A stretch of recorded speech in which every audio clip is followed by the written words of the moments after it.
So இன்றைக்கி பார்த்தீங்கன்னா Q&A result வந்து கொஞ்சம் நிறையா கம்பெனியே வந்திருக்கு. ஸோ கொஞ்சம் டக் டக்குன்னு பார்ப்போம். 3 கம்பெனி வந்து இந்த வீடியோவில் வந்து கவர் பண்ணுவோம். ஸோ தம்ப்நெயில்ல பார்த்துருப்பீங்க எந்தெந்த கம்பெனி வந்திருக்கு அப்படின்னு. ஸோ ஃபஸ்ட் கம்பெனி பார்த்தீங்கன்னா அடானி வில்மரை பற்றி பார்ப்போம். ஸோ அடானி கம்பெனி தான் இது.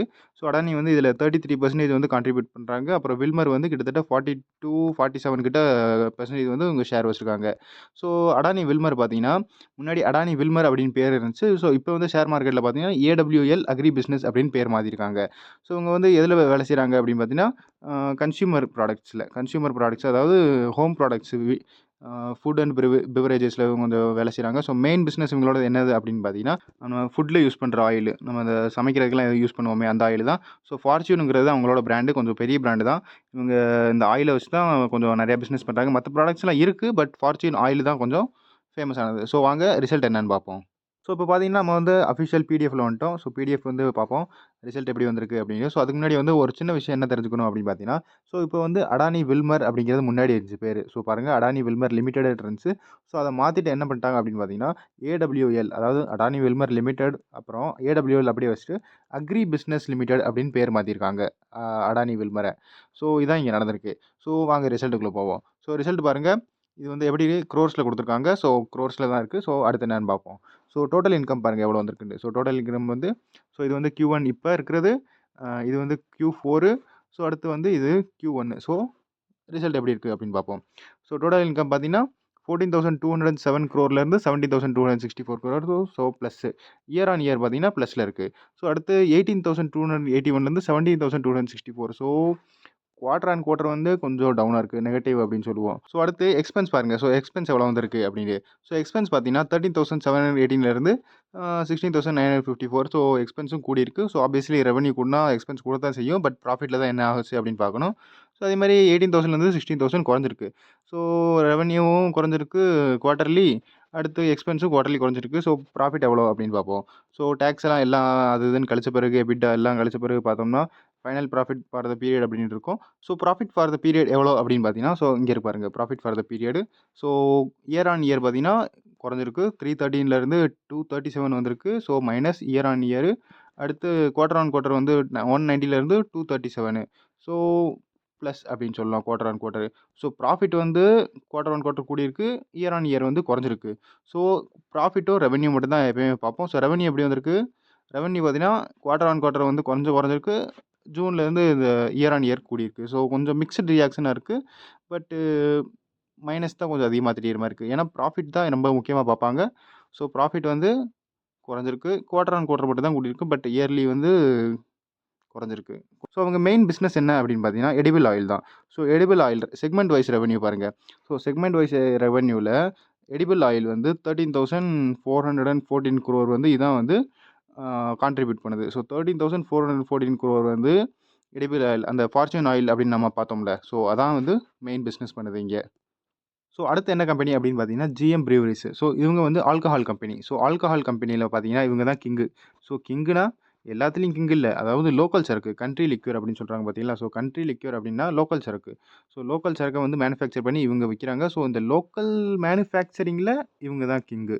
ஸோ இதில் தான் கொஞ்சம் அவங்க ப்ராஃபிட் வந்து எதிர்பார்க்குறாங்க. அதே மாதிரி இவங்க கம்பெனியோட ரிசல்ட் எப்படி இருக்குது அப்படின்னு பார்ப்போம்.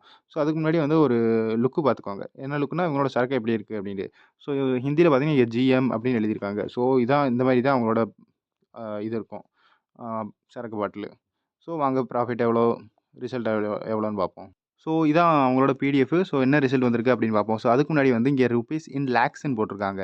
ஸோ அவங்க வந்து க்ரோர்ஸில் கொடுக்கல, ஸோ லேக்ஸில் கொடுத்துருக்காங்க. ஸோ லேக்ஸில் கொடுத்துருந்தா என்ன பண்ணணும் அப்படின்னு பார்த்தீங்கன்னா, இங்கே 63801 அப்படின்னு இருக்குது பார்த்தீங்களா. ஸோ அந்த 01 ஒரு 2 நம்பர் மட்டும் கடைசியாக கழிச்சுக்கணும்.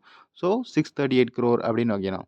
ஸோ இங்கே பாருங்கள், நம்ம 638 crore அப்படின்னு வைக்க வேணாம். ஜஸ்ட் சும்மா எது அதிகமாக இருக்குது அப்படிங்கிறத மட்டும் பார்த்துக்குருவோம். ஸோ எதுலேருந்து எது அதிகமாக இருக்குது அப்படின்னு பார்த்தீங்கன்னா டோட்டல் இன்கம் பாருங்கள். ஸோ டோட்டல் இன்கம் இது 60,422 64,000. ஸோ ரெவன்யூ கூடியிருக்கு. 70,000 64,000. ஸோ இங்கே குவார்ட்டர்லி வந்து ரெவன்யூ குறைஞ்சிருக்கு. ஸோ இயர்லி வந்து கூடியிருக்கு, குவார்ட்டர்லி வந்து குறைஞ்சிருக்கு. ஸோ எக்ஸ்பென்ஸ் எவ்வளோ அப்படின்னு பார்த்தீங்கன்னா, ஸோ எக்ஸ்பென்ஸ் பாருங்கள், டோட்டல் எக்ஸ்பென்ஸ் இருக்கா. ஸோ டோட்டல் எக்ஸ்பென்ஸ் வந்து 57,000 60,000. ஸோ எக்ஸ்பென்ஸு கூடியிருக்கு. ஸோ இயர்லி எக்ஸ்பென்ஸ் கூடுனனால கொஞ்சம் ப்ராஃபிட் வந்து இயர்லி டவுன் ஆகலாம். அதே மாரி 63,000 வந்து 60,000. ஸோ இங்க வந்து குவார்ட்டர்லி எக்ஸ்பென்ஸ் குறைஞ்சிருக்கு. ஸோ குவார்ட்டர்லி கொஞ்சம் ப்ராஃபிட் வந்து நல்லா இருக்கலாம் அப்படின்னு பார்ப்போம். So profit for the period எவ்வளோ அப்படின்னு பார்த்தீங்கன்னா, 24 crore இருந்து 25 crore. ஸோ இயர்லி வந்து கூடியிருக்கு. கொஞ்சம் ப்ளஸ் அப்படின்னு வைக்கலாம். ஸோ அதே மாரி 60 crore இருந்துச்சு இந்த குவார்ட்டர்லி. ஸோ 60 crore இருந்து 25 crore வந்துருச்சு. ஸோ குவார்ட்டர்லி வந்து குறைஞ்சிருக்கு. இயர்லி வந்து ப்ளஸ் ஆயிருக்கு. ஸோ மிக்ஸ்டு ரியாக்ஷனா இருக்கு. நாளைக்கு என்ன ரிசல்ட் வருது அப்படின்னு பார்ப்போம். ஸோ அடுத்த ரிசல்ட் யாரது அப்படின்னு பார்த்தீங்கன்னா, நெட்வொர்க் 18. ஸோ நெட்வொர்க் 18 கம்பெனி பார்த்தீங்கன்னா, அது சும்மா நெறையா கேள்விப்பட்டிருப்பீங்க. நியூஸ் 18 அப்படின்னா நெறையா சொல்லுவாங்க. ஸோ நியூஸ் 18ங்கிறது ஸோ நீங்க எங்க 18 பார்க்குறீங்களோ, ஸோ அது வந்து நெட்வொர்க் 18ஓட கம்பெனி. ஸோ நீங்க இந்த டிவி 18 அப்புறம் நெட்வொர்க் 18 அந்த மாரி கொஞ்சம் இன்டர்நேஷனல்லயும் பார்த்துருப்பீங்க. ஸோ அவங்களோட பிசினஸ் கீழ தான் இது ஒர்க் ஆகும். பட் இந்தியால பார்த்தீங்கன்னா, ரிலையன்ஸ் இண்டஸ்ட்ரீஸ் தான் இத ஓன் பண்ணுது நெட்வொர்க் 18. ஸோ வாங்க ரிசல்ட் என்ன அப்படின்னு பார்ப்போம். ஸோ நம்ம இப்போ வந்து நெட்வொர்க் 18ஓட அந்த பிடிஎஃப் வந்து ரிசல்ட் பார்க்குறோம். ஸோ பிடிஎஃப் வந்து எப்படி ரிசல்ட் வந்திருக்குன்னு பார்ப்போம்.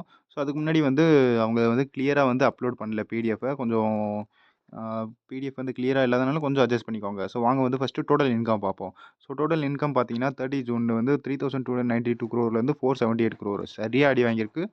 ஸோ அதே மாரி பார்த்தீங்கன்னா, குவார்டர் ஆன் குவார்டர் வந்து 564 478. ஸோ 2மே நெகட்டிவ் தான். ஸோ டோட்டல் எக்ஸ்பென்ஸ் எவ்வளோ அப்படின்னு பார்த்தீங்கன்னா, 3509 550 அடுத்து 630 550. ஸோ 2லயும் கொஞ்சம் குறைஞ்சிருக்கு. ஏன்னா ரெவென்யூவும் குறைஞ்சிருக்கு. பட் என்ன செய்ய முடியும்? ஒண்ணும் செய்ய முடியாது. ஏன்னா ரெவென்யூவே இல்ல. நம்ம எக்ஸ்பென்ஸ பார்த்து என்ன செய்ய போறோம்? பட் இங்க ரெவென்யூ பாருங்க. இங்க ரெவென்யூல இருந்து எக்ஸ்பென்ஸ் கொஞ்சம் அதிகமா தான் இருக்கு. ஸோ ஆப்வியஸ்லி நெகட்டிவ்ல தான் இருக்கும். ஸோ இங்க பாருங்க. இது வந்து 72 crore வந்து நெகட்டிவ்ல இருக்கு. ஏன்னா பிராக்கெட்ல இருக்கு.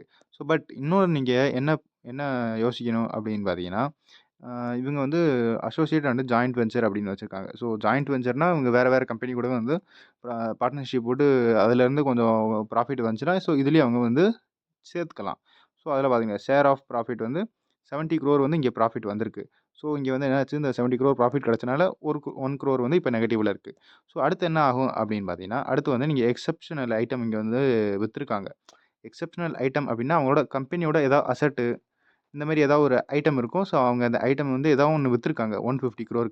ஸோ அந்த 150 crore வந்து இதில ஆட் பண்ணியிருக்காங்க. ஸோ அதனால இங்க உங்களுக்கு 148 crore அப்படிங்கிறது ப்ராஃபிட்ல தெரியுது. ஸோ அவங்க என்ன செஞ்சிருக்காங்க, டாக்ஸ் வந்து எதுவும் குடுக்க தேவையில்ல. ஏன்னா அவங்க வந்து ஏற்கனவே நெகட்டிவ்ல இருக்காங்க. ஸோ நெகட்டிவ்ல இருக்கிறனால வந்து அவ்வளவா குடுக்க தேவையில்ல.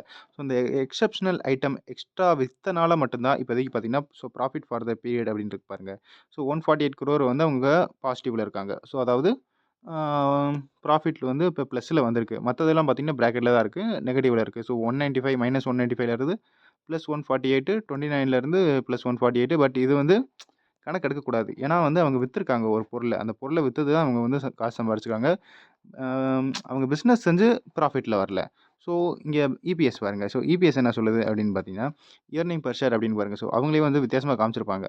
ஸோ பேசிக் அண்ட் டைல்யூட்டட் அப்படின்னு இருக்கா. ஸோ பேசிக் அண்ட் டைல்யூட்டட் பார்த்தீங்கன்னா, பிஃபோர் எக்செப்ஷனல் ஐட்டம். அதாவது அந்த எக்செப்ஷனல் ஐட்டம்க்கு முன்னாடி விக்கிறதுக்கு முன்னாடி எவ்வளோ வந்திருக்கு அப்படின்னு பார்த்தீங்கன்னா, 0.02. ஸோ அதுலயும் கொஞ்சம் பெட்டர் அப்படின்னு சொல்லலாம். ஏன்னா மத்தத விட கொஞ்சம் பரவால்ல. ஏன்னா எக்செப்ஷனல் ஐட்டம் அதில ஆட் பண்ணனால நம்மளால தெளிவா எதுவும் பார்க்க முடியல. ஸோ இதில எக்செப்ஷனல் ஐட்டம் பிஃபோர் அப்படின்னு குடுத்துட்டாங்க பார்த்தியா? அதனால நம்மளால கொஞ்சம் பார்க்க முடியுது. பட் ரெவென்யூ வந்து எதுலயும் இல்ல. கொஞ்சம் நெறையாவே அடி வாங்கியிருக்கு ரெவென்யூ. ஸோ அதனால வந்து கொஞ்சம் ப்ராஃபிட் வந்து குறைஞ்சிருக்கு. அதாவது நெகட்டிவ்லேருந்து ப்ராஃபிட் வந்து குறைஞ்சிருக்கு. ஸோ எக்செப்ஷனல் ஐட்டம்ல வந்து உங்களுக்கு கொஞ்சம் நெறையா தான் தெரியும். ஸோ இந்த வீடியோல பார்த்தீங்கன்னா 3 கம்பெனியோட ரிசல்ட் வந்து அனலைஸ் பண்ணியிருக்கோம். ஸோ எப்படி இருந்துச்சு, என்ன இருந்துச்சு அப்படின்னு கமெண்ட் பண்ணுங்க. மத்தபடி இந்த வீடியோல அவ்வளோதான். அடுத்த வீடியோல பார்ப்போம். நான் தான் ஸ்டாக்கர். Good bye.